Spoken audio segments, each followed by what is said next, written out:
네, 여러분 안녕하십니까. 주말마다 경제를 아주 알기 쉽게 그래프로 일목요연하게 정리해 주시는 파이터치 연구원의 나정주 원장님 모셨습니다. 어서 오십시오. 네, 안녕하십니까. 네. 오늘은 최저임금, 네. 이제 지난번에도 했는데 또 다른 쪽으로 분석을 네, 하셨다고요. 네, 다른. 네. 지금 이제 최저임금위원회에서 네. 그 법정 시한은 이제 지났고 곧 결정을 해야 됩니다. 그래서 네. 지금 언론에서 대다수 지금 많이 다루고 있습니다. 네. 그래서 거기에서 핵심 이슈가 아직 안 정한 거죠? 아직 지금 못 정해요. 노사정에서 예, 예, 지금 예. 조금씩 입장 차이가 있고. 최저임금위원회에서 최저임금위원회에서 예. 최저임금위원회에서 완전히 틀리죠. 예. 경영계는 동결이 아니고 아예 삭감하자는 거고. 그다음에 저기 노동계는 16.4%를 인상하자. 지금도 지금 많은데 여기서 16.4% 인상하자.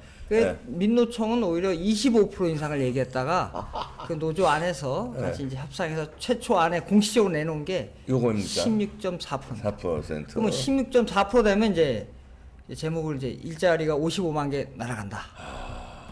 노동계대로 하면은 예. 일자리 55만 개 나가는. 요게 대해서 분석하겠습니다. 네. 그래서 제가 이제 이 책자를 제가 저거를 그냥 한 게 아니라 네. 보고서를 하나 만들었습니다. 그거 제가 직접 네. 연구를 했는데 네. 그래서 요게 저희가 언론에 이제 배포를 했는데 그 여기 헤럴드 경제에서 다른 것도 있지만 기사가 있지만 이 책이 그거네요. 예. 기회평등과 결과평등에 따른 경제적 파급 효과. 예. 나정주 원장이 직접 지셨는데 이건 시중에서 판매가 되는 아니 겁니까? 무료입니다. 무료인데 저희 무료? 홈페이지에다가 PDF로 무료로 다 띄워놨습니다. 그럼 이거 관심 있는 분들은 예. 나정주 TV에도 가면은 이게 있나요? 이거 소개를 했습니다. 소개해서 자세한 내용은 파이터치 연구원이나 나정주 TV를 보시면 알 수 있겠습니다. 네. 그래서 이 헤럴드 경제의 이제 메인 뉴스로 나왔는데요. 네. 그래서 이 댓글도 많이 달렸습니다. 이렇게 16% 이제 오르니까 일자리가 55만 개 감소한다 하면서 이렇게 내용을 했는데 네. 이걸 제가 세부적으로 좀 설명을 드리겠습니다. 네. 예, 다음. 저희가 지난번에 제가 한번 소개를 했는데 평등은 이제 결과 평등하고 기회평등인데 조금 올려주시겠습니까?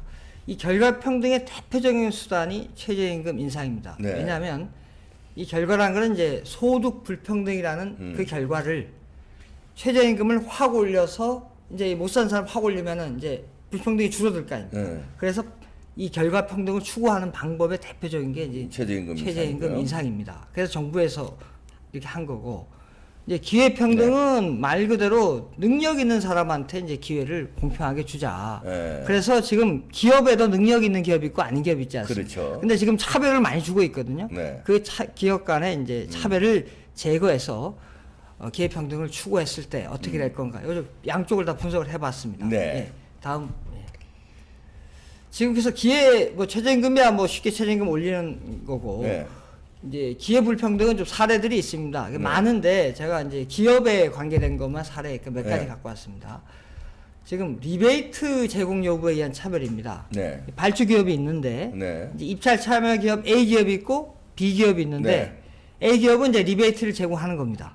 발주 기업에. 근데 리베이트 형식이 다양합니다. 돈도 있지만 법적으로 돈을 못하게 하니까 복지 혜택을 준다거나 또는 발주 기업에 물건을 사준다거나. 그렇지 여러 가지. 여러 가지 방법이 있습니다. 우리 주변에 비일비재하게 일어나고 있습니다.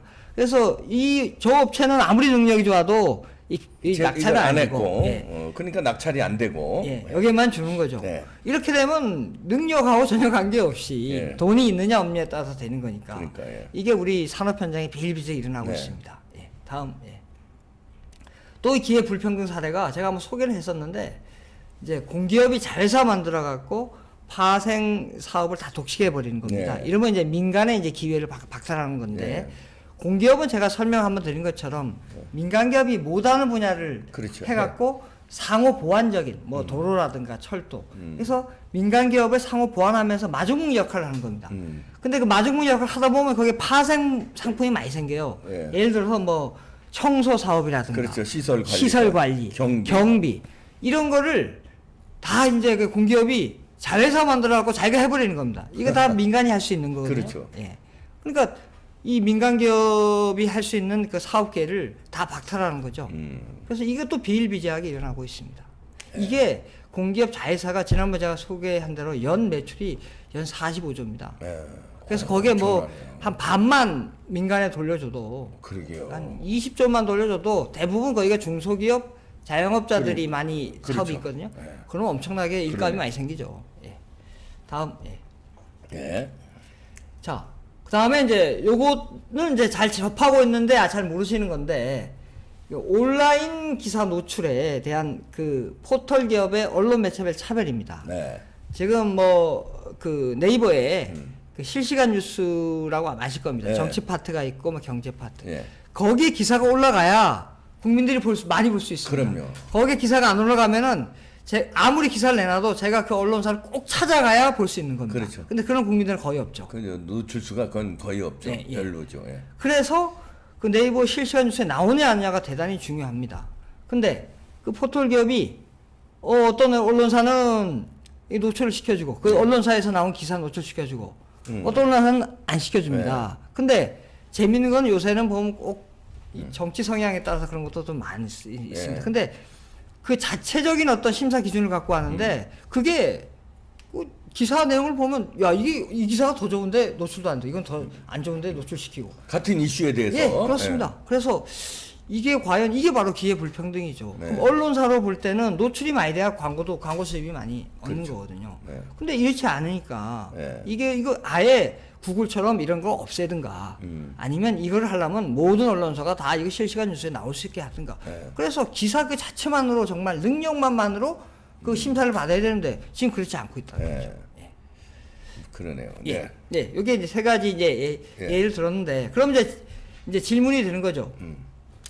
아니 그러면은 이제 최저임금을 확 올려서 현 정부가 지금 18년도에 19년도에 그렇게 했지 않습니까? 최저임금 확 올려서 어떤 결과의 평등을 추구할 때 우리 경제가 어떻게 될 건가? 그거 말하지 말고 어떻게 아까처럼 기업의 불평등 다 없애고 결과 평등을 추구하면 우리 경제가 어떻게 됐을까? 궁금하지 않습니까? 과연? 그래서 이제 제가 이거를 안 봐도 비디오로 다 나빠졌는데. 근데 얼마큼 나빠지고 그렇죠. 어떻게 나빠진지를 좀 보시죠. 하고 싶은데 그래서 제가 이거를 이제 분석을 했습니다. 그래서 정량 분석을 했죠. 정량 분석을 한 이 소프트 코드를 일부러 제가 이거 제시를 한 이유가 이제 뭐 이거 분석을 하니까 야 이거 뭐 대충 해갖고 뭐 한 거 아니야? 이렇게 얘기를 하거든요. 이게 이제 이겁니다. 기업은 소스 코드예요. 예. 우린 봐도 모르지만 하여튼 이렇게 분석했다 이런. 이게 제가 다 만든 겁니다. 그래서 기업은 이제 이윤을 극대화하지 않습니까? 그다음에 소비자는 뭐 소비하면서 기쁨을 이제 극대화하고 그다음에 시장의 수요와 공급이 만나고 이런 거 관계된 게 29개씩이 나옵니다. 우리나라에 관계된 거. 그럼 그게 연립 방정식이 돼요. 그러면 그거를 다 만족하는 유일한 해가 하나입니다. 그 해를 이제 이렇게 소프트 코드를 딱 쳐놓으면은 이제 이 컴퓨터가 이 소프트웨어 컴퓨터가 매틀랩이라는 데 넣으면은 공대에서 쓰는 건데 그러면 딱 결과가 나와요. 그래서 최저임금 올리기 전 16.4% 올리기 전하고 후를 비교할 수 있는 거죠. 소비가 얼마큼 늘었는지, GDP가 얼마 늘었는지, 일자리가 얼마 늘었는지 볼 수 있는 겁니다. 그걸 한 겁니다. 그렇게 이 소스 코드까지 그냥 아주 이렇게 해놓은 건 우리가 모르지만 이렇게 해서 분석했다는 아주 거를 과학적으로 했다는 거를 이제 이렇게 까는 겁니다, 말하자면. 제가 왜 그러냐면은 누가 자꾸 저한테 그러더라고요. 아이 그거 어떻게 그게 나왔길래 자꾸 거짓말하는 것 같다. 그래서 아니다. 이거 제가 이 책에다가 이 다른 데는 이거 안 까거든. 다른 연구원 이건 안 깝니다. 어떻게 보면은 저기 경영 비밀이 있었는데 그렇죠. 저희 연구원은 이거를 그러니까 과학이 되려면 리프로듀스가 돼야 됩니다. 그래서 이렇게 다 식을 어떻게 했다는 걸 구체적으로 부록에다가 다 실어놓습니다. 그래서 진짜 관심 있는 분들은 그대로 이거 따라가 보시면은 아마 이게 맞구나. 자, 그렇다면 제가 여기서 이제 좀 다른 얘기지만 이 소스 코드라는 게 있으면 부정선거를 획책한 그러니까 메인 서버 중앙선관위 서버에서 예를 들어서 중국에서 해킹이 들어왔던 어떻게든 그 소스 코드를 오픈하면 다 알 수 있죠. 바로 중국이든 북한이든 아무 그렇죠. 데서나 딱 들어. 이게 말하자면 이게 열쇠네. 그렇죠, 열쇠. 열쇠를 요 열쇠만 주면 다 따고 들어오는 거네요. 그렇죠. 그 서버에 이런 소프트웨어뿐만 아니라 그런 것 예를 들어서 해킹을 했다면 그 로그 시간대가 다 기록돼 있어요. 그래서 그거 딱 들어가면 다 알죠. 다 알죠. 예. 그러니까 이번에도 중앙선관위의 그 메인 서버 예. 그것만 오픈하면 다 되는 거죠. 전문가들이 보면은 누가 해킹 그렇죠. 들어와서 어떻게 조작하고 다 나오는데 그렇죠. 이거를 안 받아주잖아요. 저 증거 보존해서 그래서 안 받아주는구나. 그럴 가능성이 그럴 가능성이 크죠. 동안 예. 그거 당연히 받아줘야 되는 거 아닙니까? 그렇습니다. 우리 나정주 박사도 자 지금 얘기가 정량 분석 내가 했다.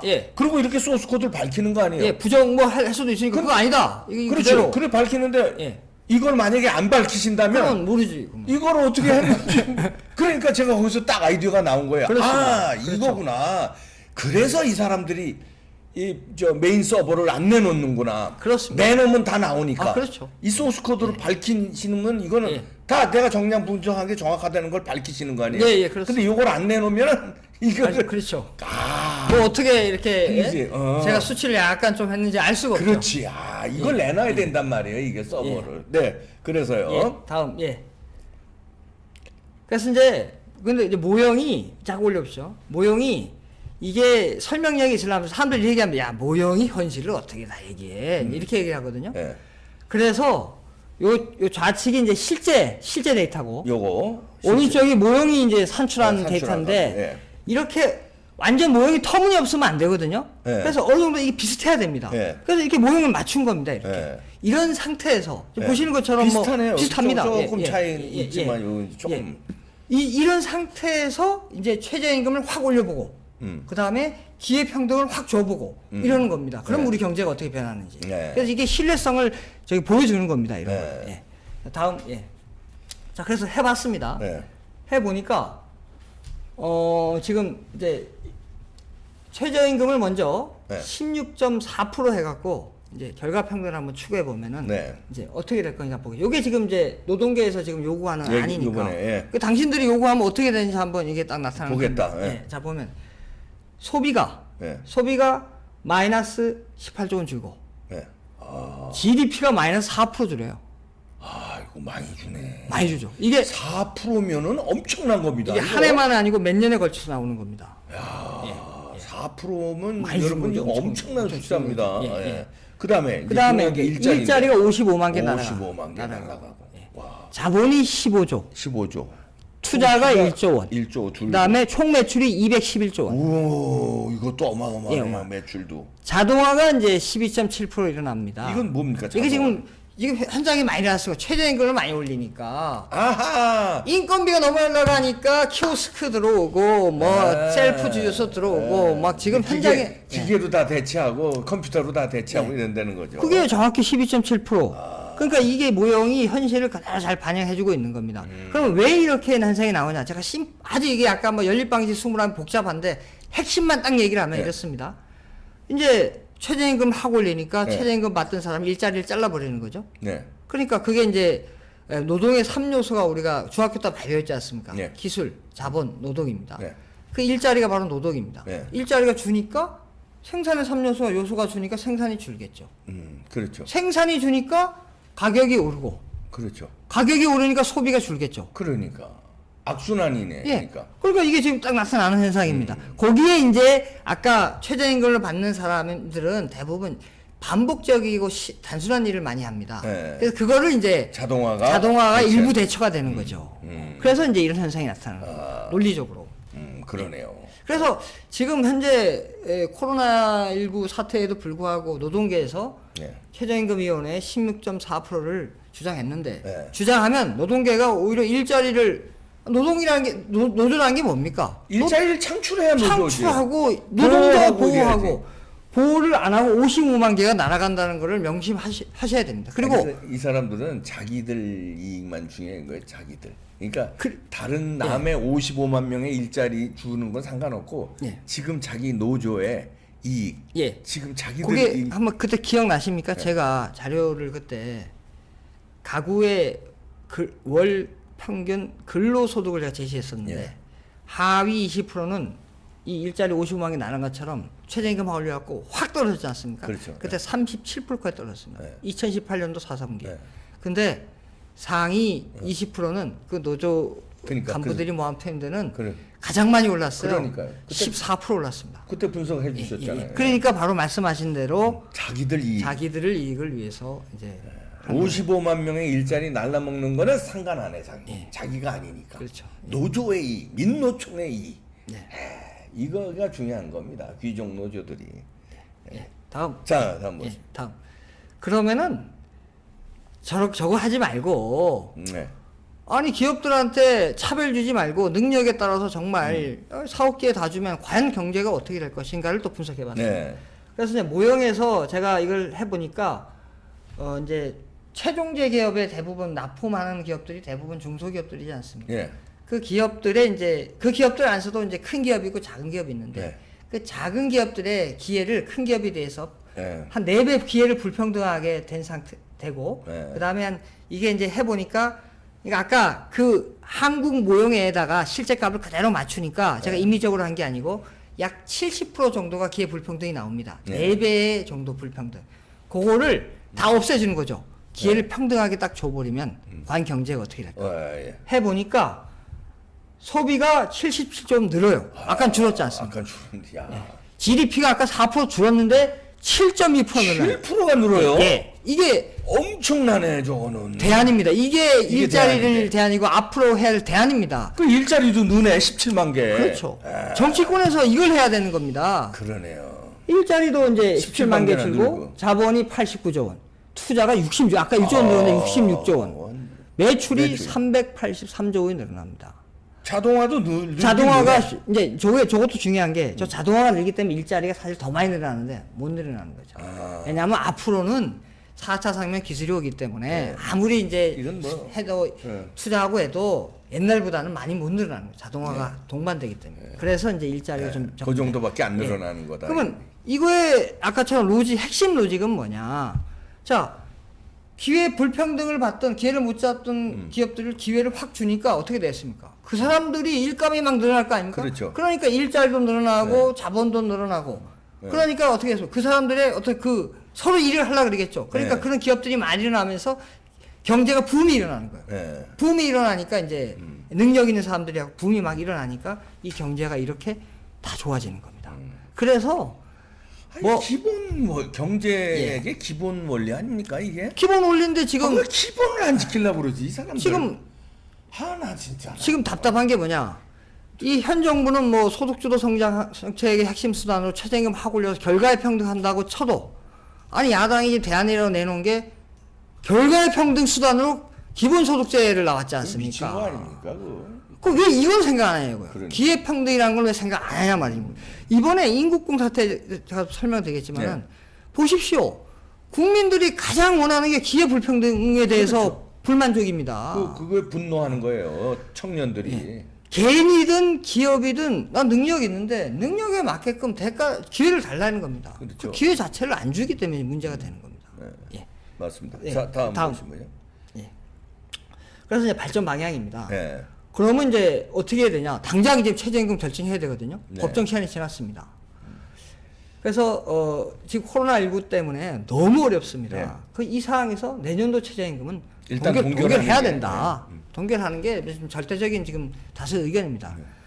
자, 근데 문제는 잘 보십시오. 지금도 올해도 지금 어떻게 될지 모르니까 제가 이래서 전에 한번 말씀을 드렸는데 기업들은 하루만 1년만 하는 게 아니고 내년 내후년 계속 하기 때문에 불확실성이 있으면 투자를 못 해요. 그렇죠. 그러면 저가 만약에 프랜차이즈 기업이면 이런 식으로 최저임금이 자꾸 불확실하면은 다 자동화 시켜버리죠. 어차피 이거 올해는 뭐 좀 적게 했는데 내년도 원래 언제 크게 또 점프할지 몰라. 그러면 자동화해. 돈 그게 훨씬 더 싸. 그렇죠. 그러기 때문에 그런 걸 막기 위해서는 올해는 코로나19 때문에 그러니까 동결하고 이거 내년도 거 내후년부터는 제가 한 말씀드렸는데 물가 상승률 플러스 경제 성장률 플러스 소득 분배 조정률 요걸로 정하자. 근데 지난번에 제가 말씀대로 이거를 만약에 2018년도에 적용을 하면 물가 상승률 그때 많이 잡아 2%, 경제 성장률 많이 잡아 3%, 그럼 5%지 않습니까? 근데 16.4% 올렸으니까 11.4%를 소득 분배 조정률로 잡은 겁니다. 이 소득 분배 조정률이라는 거는 경제가 성장하면 당연히 불평등이 생기니까 좀 소득을 조정해서 밑에 사람을 좀 이렇게 배려하자. 그 조정률인데 그럼 경제가 성장했다 그런 건데 성장률은 3%인데 소득분배 조정률이 11.4%면 배보다 배꼽이 훨씬 큰 거죠. 그러네요. 이렇게 됐기 때문에 문제가 됐던 겁니다. 그러니까 지금까지요. 몇 년 동안에. 예. 그래서 이 소득분배 조정률은 저기 경제 성장률을 넘지 못하도록 아예 입법화하는 겁니다. 그러면 경제가 성장하면 같이 또 최저임금을 더 올릴 수 있겠죠. 그렇지. 또 떨어지면 또 같이. 그러면은 지금처럼 코로나19처럼 경제가 안 좋으면은 이렇게 좀 내리고 경제가 좋아지면은 또 올리고 합리적이잖아요. 그게 합리적이고 그게 경제 논리죠. 그렇죠. 근데 지금 완전히 지금은 저기 블랙박스에 들어가 있어요. 그러니까 기업들이 투자를 못 하는 겁니다. 그러네요. 그러면 최저임금리는 뭐 하냐? 물가 상승률하고 경제 성장률은 나와 있으니까 그건 픽스돼 있지 않습니까? 예. 그러니까 아예 소득부의 조정률만 경제 성장률을 넘지 못하는 범위 내에서 정하는 겁니다. 맥시멈은 경제 성장률을 못 넘는다. 근데 그 안에서 얼마큼 할까? 그것만 이 최저임금위원회에 결정한다면 기업의 입장은 예측이 가능하지 않습니까? 그러네요. 그러면 투자가 되고 그러면 이게 대안이네. 이렇게 하면 되네. 그래서 그러면 결국 그다음에 그래서 이 결과 평등보다는 기회 평등을 해야 되는데 아까 제가 불평등 사례 중에 얘기했는데 여러 가지가 있습니다. 그래서 기업에 대한 경제 정책이 많아요. 그거를 기회 평등 관점에서 재설계하는 겁니다. 이겁니다. 완전히 다 갖다 놓고.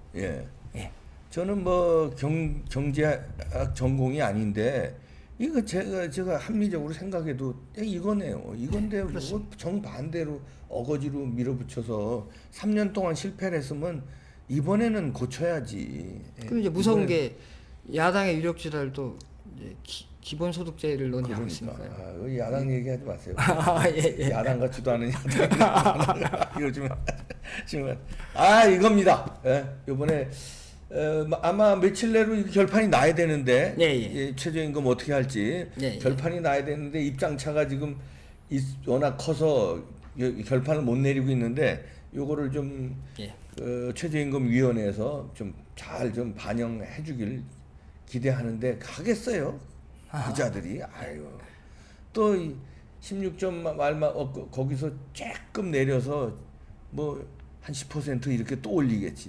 그래서 저는 가장 걱정이 이게 경영계는 이제 인하하는 걸 했고 노동계는 16.4% 했지만은 아마 이제 현실적으로 좀 하면 이제 내려갈 건데 근데 내려가더라도 한 8% 이렇게 내버릴까 봐. 그러니까 8%만 해도 지금 엄청나거든요 지금. 8% 10%만 해도 엄청나. 지금 16점 몇 %에서 양보한답시고 해서 한 10%나 8%로 내릴 텐데 그것도 큰일이에요 지금. 동결만이 답인데 참 의미 있는 결론을 내주길 바랍니다.